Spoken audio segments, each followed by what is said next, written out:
There are degrees of madness.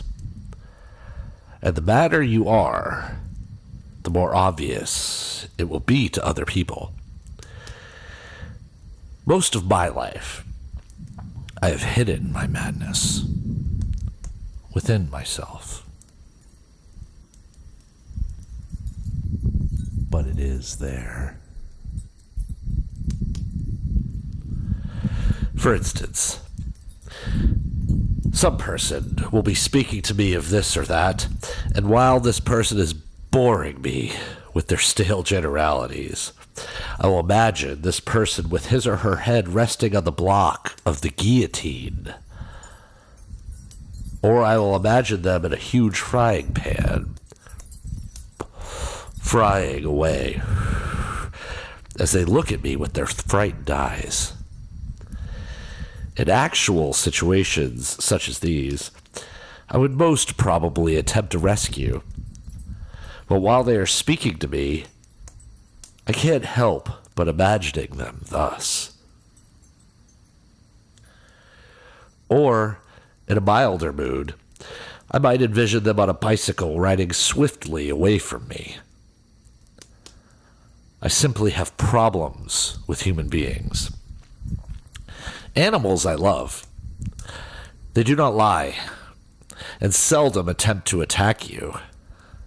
At times they may be crafty, but this is allowable. Why? Most of my young and middle-aged life was spent in tiny rooms, huddled there, staring at the walls, the torn shades, the knobs on dresser drawers. I was aware of the female and desired her, but I didn't want to jump through all the hoops to get her.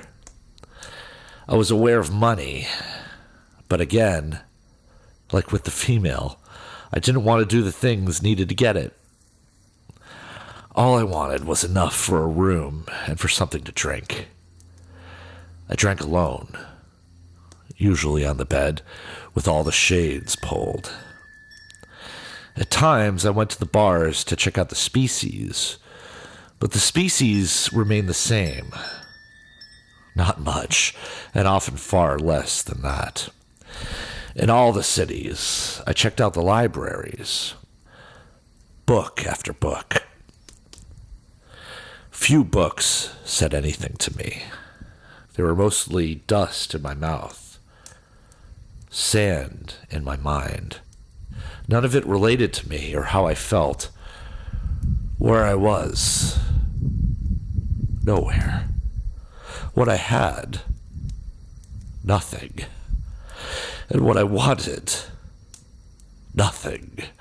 The books of the centuries only compounded the mystery of having a name, a body, walking around, talking. Nobody seems stuck with my particular madness. In some of the bars, I became violent. There were alley fights, many of which I lost. But I wasn't fighting anybody in particular. I wasn't angry. I just couldn't understand people, what they were, what they did, how they looked. I was in and out of jail. I was evicted from my rooms. I've slept on park benches, in graveyards. I was confused, but I wasn't unhappy. I wasn't vicious. I just couldn't make anything out of what there was. My violence was against the obvious trap. I was screaming, and they didn't understand. And even in the most violent fights, I would look at my opponent and think, why is he angry? He wants to kill me. Then I'd have to throw punches to get the beast off me. People have no sense of humor. They're so fucking serious about themselves. Somewhere along the way, I have no idea where it came from. I got to thinking, maybe I should be a writer.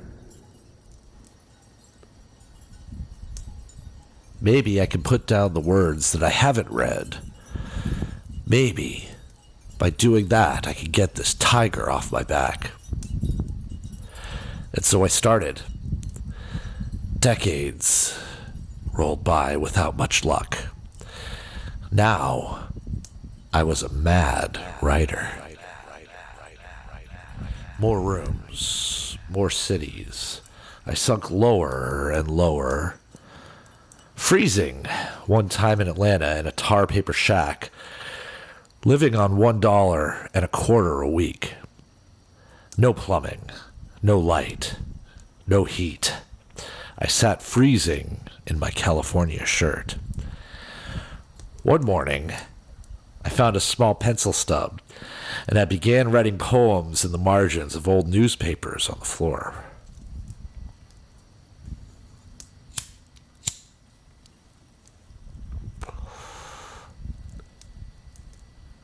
Finally, at the age of 40, my first book appeared. A small chapbook of poems. Flower, fist, and bestial whale.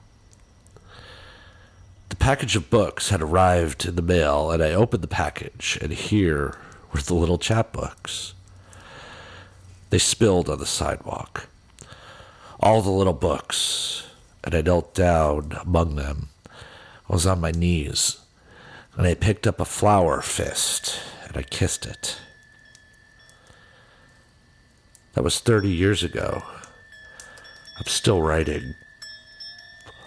In the first 4 months this year, I've written 250 poems.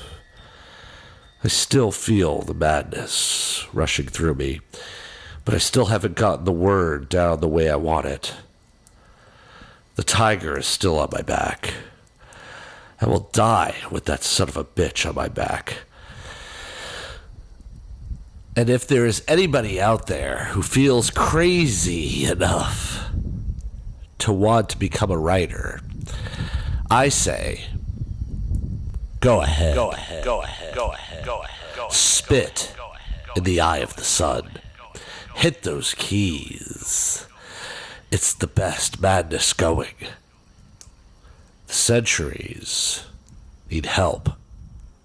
The species cry for light and gamble and laughter. Give it to them.